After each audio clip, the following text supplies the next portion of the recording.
Welcome to Luca and Miguel. Enjoy the video. You start by powering the JBL Wave Beam off and unplugging it, safety first. Lay a soft cloth on a flat surface, then remove ear tips and any straps so nothing obstructs your grip. Use a small Phillips and a plastic pry tool. Use the pry tool to gently separate the seam where the two halves meet, applying even pressure around the edge. Once you get a slight gap, stop and reposition tools to avoid cracking plastic, because even pressure prevents stress fractures.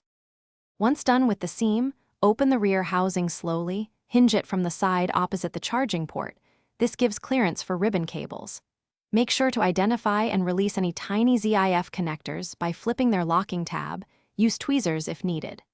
Next, unscrew the battery bracket screws and lift the battery slightly to expose connectors. Disconnect the battery before touching circuitry. Do this so you avoid short circuits and keep track of screw sizes. Organization saves time when reassembling. To finish, reconnect the battery and each ribbon cable the same way they came out. Make sure locking tabs click down. Once connected, power the unit briefly before snapping the case closed. This confirms everything works and prevents trapping a misaligned cable.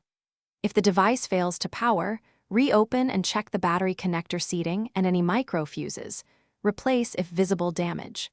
Finally, align the housing and press around the seams until you hear uniform clicks, ensuring a secure seal.